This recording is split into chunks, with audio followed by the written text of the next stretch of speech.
सर्व्हिसवाल्याची बायको आणि शेतकऱ्याची बायको शेजारी बसले शेजारी.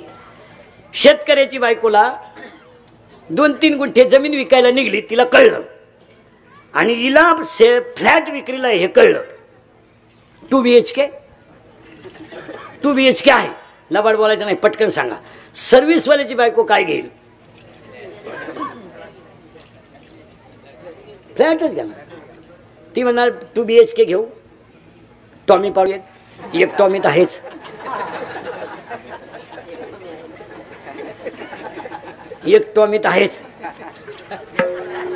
एक टॉमी घेऊ, एक टॉमीला बरमुडा घेऊन दुसऱ्याला साखळी घेऊ.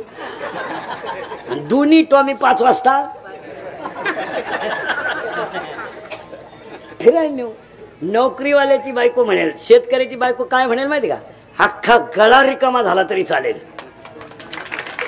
तो परत होईल, कारण मला सगळं मिळेल. एवढी विचाराची मोठी पातळी कुणाची आहे? आणि आज दान धर्म कोण करतोय?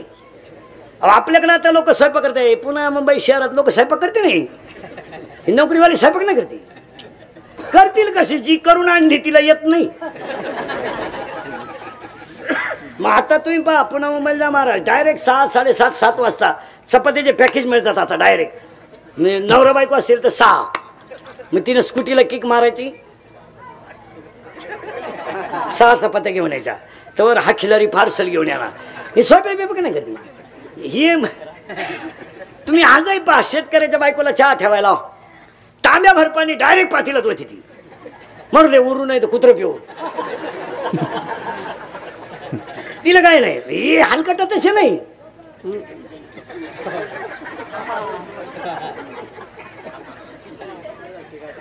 तुम्ही सगळ्या मोठमोठ्या माणसांचे बंगले बघा, इंजिनियरनं डोकं लावून केलेत.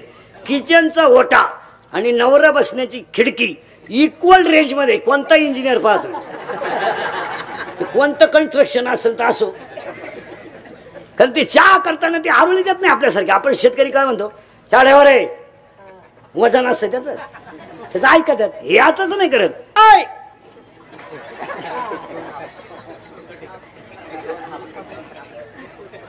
असं आहे ते. दाना 3 शब्द सांगतो. शरीर शुद्ध होईल स्नानानं, मन शुद्ध होईल नामानं, चित्त शुद्ध होईल ध्यानाने, आणि धन शुद्ध होईल दानाने. दान करा, दुप्पटच होणार. दान करा, दुप्पटच होणार. फक्त त्या दानात एक वैशिष्ट्य आहे, दान करताना ते जर घामाचं असेल तर दुप्पट देतं. आता हे नंबर 2 करणाऱ्यानं जर सत्याला पंगत घातली, खाणाराची बुद्धी भ्रष्ट होती. मग जेवढे कार्यकर्ते पुढे प्रचाराच्या काळात बाहेर जेवतात, त्यांची सगळ्यांची किंमत घरात 0 आहे. कारण ते बाहेरचं अन्न खाऊन त्यांच्या बुद्ध्या. आता आमच्यासारखे रात्रंदिवस तर फडत. आमच्याकडे तुम्ही करगुटा तुटस्तवर जेवा, ढेकूर सुद्धा येणार नाही. का? रुपया घामाचा आहे. तुम्ही जेवा म्हणून मी एवढं फाईन लावून राहिलो तुम्हाला.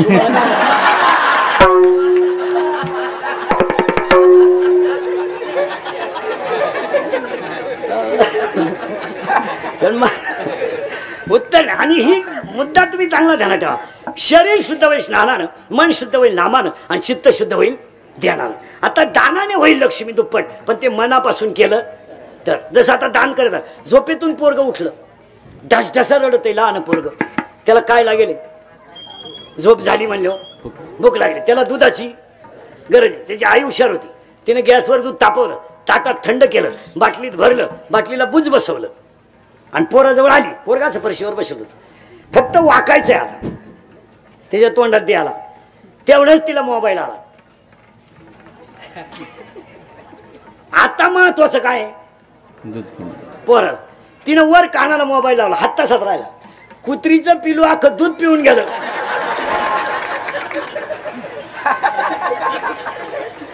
ती वर बोलत राहिली, हिचा आलडून जुलाब झाला त्याला.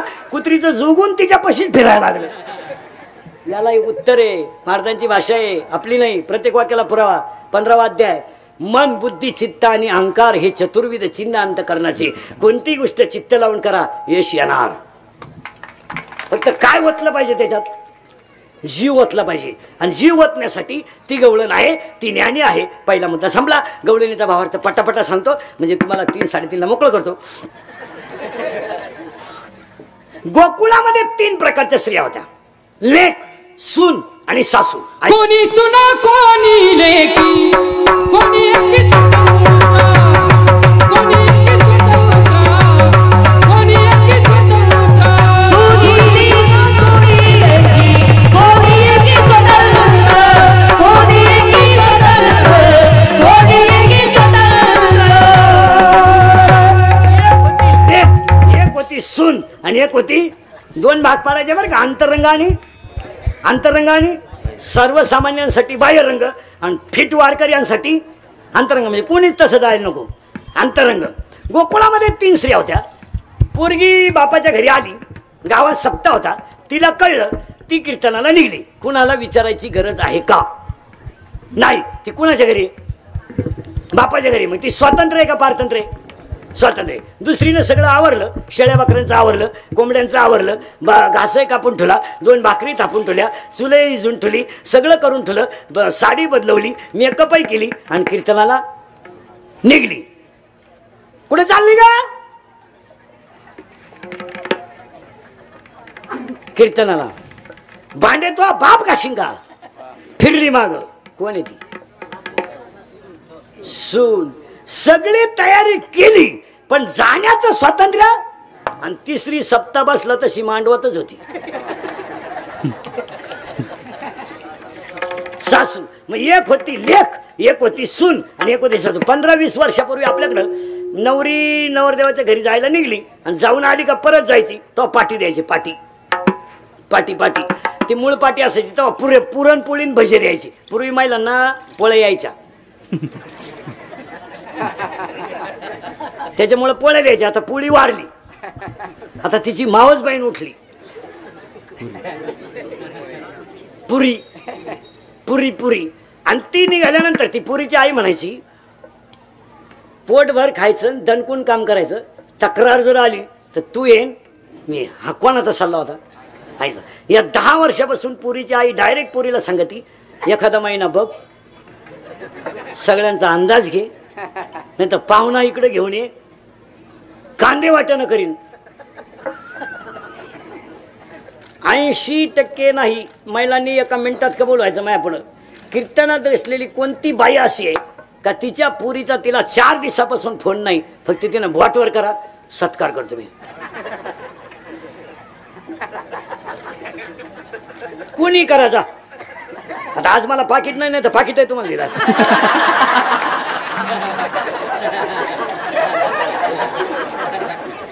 आज मीच वाटीत बस.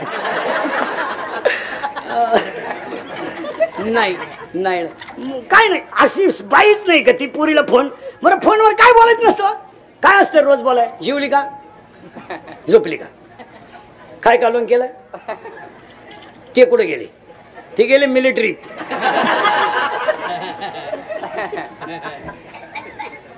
किती बकरं झाली तुझ्या शेळीला? ती म्हणली 3. बया मग एक कुठं पिन? तुला करायचं काय?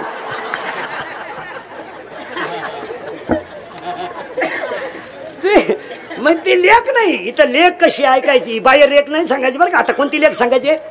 आतली लेख. एक आहे लेख, एक आहे सून आणि एक आहे. आता ही झाली बाहेरची. आता आतली सासू ऐका. उपासना हे लेख. प्रत्येक माणसानं काही काळ का होईना पण बोला उपासना. मग ही कोण झाली? लेख. आणि कर्म आहे सून. कोणाला चुकलंय? कोणाला चुकलंय? मग याच्यात सून कोण? बडाबडा बोला आता. कर्म. आणि लेख कोण?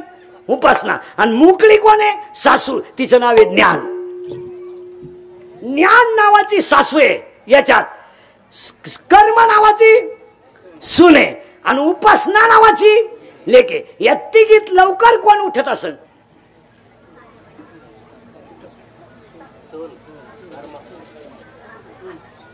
कर्म उठल असं शक्यच नाही. उठती ती कोण? सासू. ज्ञान. पण ज्ञान कधी उठत माहिती का? योग्य कर्म केलं तर. मग ते ज्ञानी गवळण उठली आणि उठलेल्या गवळणी ना पाहिलं घरात काय झालं. पाहती गवळणी पाहती गवळणी पाहती गवळणी पाहती गवळणी पाहती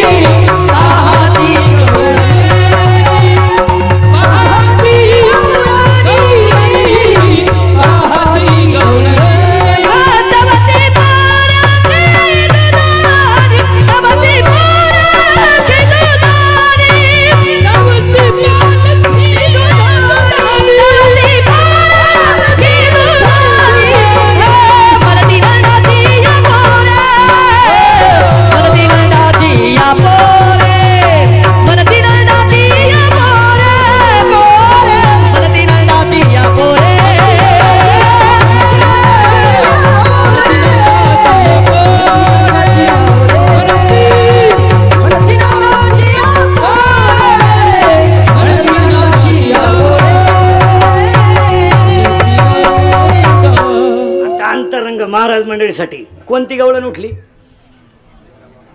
ज्ञान. ज्ञान नावाची गवळण उठली आणि तिनं पाहिलं दुधानं कसं झालंय पालत. पूर्वी जी गवळण सासू होती ती एक काळ कोण होती? लेख होती. जी लेख होती ती पुढच्या काळात सून झाली आणि जी सून झाली ती पुढच्या काळात. मग ऐका आता, पहिल्यांदा उपासना करा. उपासना करताना कर्म चांगलं करा, ज्ञान येईल. म्हणजे पहिली कोण व्हा? लेख. नंतर कोण व्हा? सून. आणि शेवटी कोण व्हा? आणि सासूच्या वर अजून कोणी नाथच तयार नाही झालं. कारण सासूचं नावच किती भारी. सा सू सू सासू. तुम्हाला चारही शब्द सांगतो. सा, तुम्ही म्हणालच सा सू. जिच्या डोळ्यात सतत आसू तिचं नाव सासू. सासरा सासरा सासरा. ज्याला घरात नाही कोणाचा आसरा त्याचं नाव सासरा. पुढचा शब्द किती भारी. ननंद. ननंद न बॉम्बालो न नंद. नंद. जिला भाऊ जायचं चांगलं चाललंय हे पाहून कधीच होत नाही आनंद. तिचं नाव ननंद.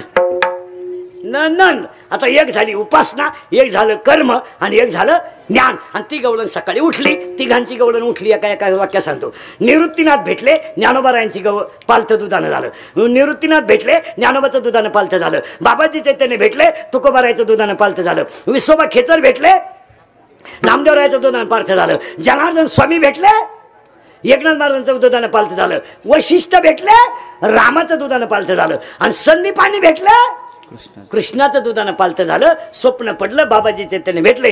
गुरुकडून ज्ञान आलं का आतली घाण बाहेर जाते आणि आतला देव जागा होतो. तव ती पालथी दुधाने. त्या दुधाण्याचा अर्थ असा आहे, तव ती पालथी दुधाने. ते दुधानं पालथं झालं. पण हे कोण करील? म्हणती नंदाची या पोरे, म्हणती नंदाची या पोरे, म्हणती नंदाची या पोरे, म्हणती नंदाची या पोरे, नंदाची या पोरे, नंदाची या पोरे, म्हणती नंदाची या पोरे, म्हणती नंदाची या पोरे.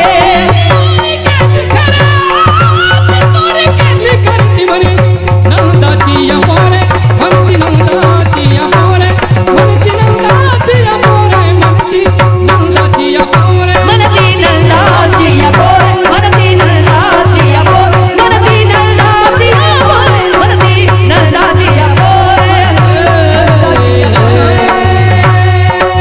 म्हणती नंदाची या पोरे. पण त्याच्यात पुढचा शब्द आलाय आजी. आजी चोरी केली खरे. आजीमध्ये दोन शब्द आहेत, आईची आई किंवा वडिलांची आई याचं नाव आजी. पण आजीला जर पहिली वेलांटी असेल तर त्याचा अर्थ आहे अभी और एक वक्त क्विक ऍक्शन इमिजिएटली, ताबडतोब आता. उजळले भाग्य आता म्हणजे बाबाजी चैतन्य भेटले, भाग्य उदयाला आलं. तशी आजी चोरी झाली खरे आणि आजी चोरी खरी झाली म्हणती नंदाची या पोरे. माझ्या हृदयातली घाण बाहेर निघून गेली आणि बाहेरचा देव आला. आता बाहेरचा देव येण्यासाठी आतली घाण गेली पाहिजे आणि ते जाण्यासाठी ते सप्ते बिप्ते दान धर्म आता आपण 20 वर्षापासून सप्ताह करतो. आता मी एकटा काय करतो त्याच्यात वांग म्हणायला. आता हे कुणामुळं होतंय तर सगळ्यांमुळं होतंय, सगळ्यांमुळं होतंय. पहिली गोष्ट म्हणजे 20 वर्षामध्ये या परिसरातल्या जेवढ्या वस्त्या आहेत या सगळ्या वस्त्या त्या पाहुण्यांची वर्दळ सहन करतात, हे त्यांच्यामुळं होतंय. एक दुसरी गोष्ट, माईकवाला बदलायचं म्हणलं तर बदलत नाही. यंदा म्हणलं दुसरी माईक सिस्टीम लावायची, तो म्हणला माई फक्त चूक सांगा, रुपया देऊ नका. आचारी आज हे 20-20 वर्षाचे लोक आहेत, मंडपवाला आचारी हे जेवढे वाजत होते ना, एकाचा माझा कॉन्टॅक्ट नाही. अरे थोडे आमचे बारामतीवाले थोडे मित्र असल्यामुळं ते म्हणले तुम्ही सांगा नाही नका सांगू, आम्ही येणार म्हणजे येणार, आम्हाला फक्त तारीख सांगा. ते सगळे मित्र परिवारातले लोक असल्यामुळं, धांद्रफळ पाहुण्याचं गाव असल्यामुळं बाकीचे सगळे झाले. पण हे ना महाराज, हे फक्त कशामुळं होतं, हे आपल्यामुळं होत नाही, हे आपल्याला सगळ्यांवर प्रेम करणाऱ्या लोकांमुळं होत आहे. आता विचार करा, माझ्या समोर जेवढी बसलेली माणसं आहे ना, एकही माणूस असा नाही का तो 4 चाकीत आलाय त्याला 2000चे 8 डिझेल लागलंय, असं एकही नाही. मग मी आयुष्यात काही नसलं कमवलं ना महाराज, फक्त एवढं जे कमवलं ते मंडपात बसले. आता मंडपात जे बसले ते मी कमवलंय. आता फक्त एकच इच्छा, मी आहे तोपर्यंत तुम्ही माझ्यावर असं प्रेम ठेवलं, ही आपली श्रीमंती. बस याच्यापेक्षा आम्हाला तुमच्याकडून काय घ्यायचं. तुम्ही आम्ही देतोय दाना दाना, काय घ्यायचं.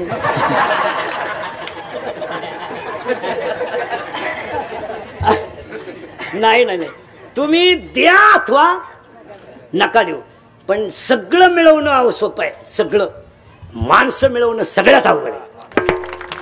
सगळं कमवू शकता, सगळं काय लागतं काय कमवायला. दिवाळीला हॉस्पिटल टाकणारा भाड्याच्या घरातला डॉक्टर होळीपर्यंत स्लॅब टाकतो, म्हणजे तो संपत्ती कमवतो. पण एकदा पेशंट आत गेल्यावर परत त्याच्याकडे जात नाही. तो म्हणतो त्याचा हात असा आहे, औषध नाही जातात पण सुजत. मग आता त्या डॉक्टरकडे पेशंट कमी पडतं मागून, म्हणजे त्याला काय सांभाळता आलं नाही माणसं. आणि ह्या जगातली सगळ्यात महत्वाची गोष्ट माणसं सांभाळणं. आता एवढे माणसं सांभाळायचे म्हणजे मला आज 5वा दिवस आहे असं सुद्धा नाही. बरं सुटका कुठे, अजून 2 करायचे हे झाले संध्याकाळी भिडले आजपासून. म्हणजे आमच्या घरात सुद्धा एखादी शाळा असं व्हायची. आता महापोरग मोठं झालंय म्हणून ठीक आहे, लहान असतं तर त्यानं त्याच्या आईला विचारलं असतं, हा रात्री जातो सकाळी येतो, हा पाहुणा कोण आहे बा.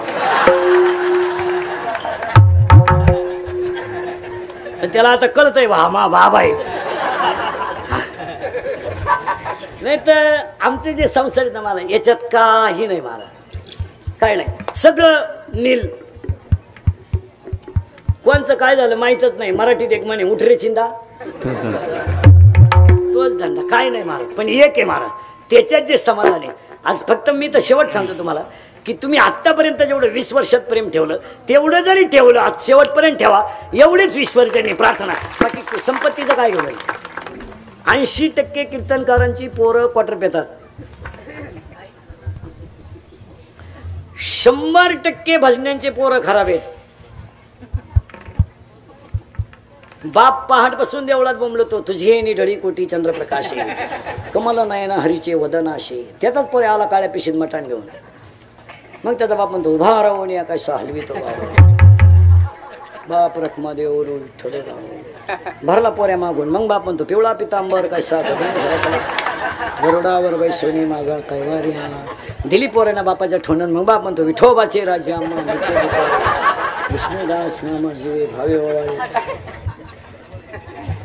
मग आला आमच्या बोकांडी येवो येवो येवो विठाबाई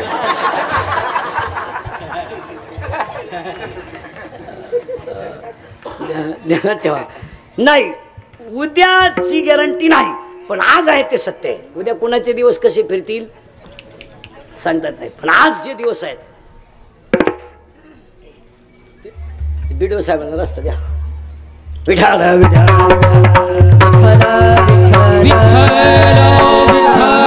म्हणून फक्त आजच्या काल्याच्या कीर्तनात एकच आहे हे आपले संबंध असे शेवटपर्यंत असावेच तुम्ही आम्हाला भरपूर दिलंय आम्ही तर तुम्हाला काही दिलं नाही पण तुम्ही आम्हाला जे भरपूर दिलं ते असंच पर्यंत टिकावं आपल्याला गावच्या वतीनं सगळ्या पाहुण्यांचा सत्कार बित्कार करणं योग्यच आहे त्यामुळे कीर्तन लांबवण्यात काही अर्थ नाही 2-3 मिनिटांमध्ये सगळं एकदा प्रेमानं भजन करा उठायचं नाही कोणी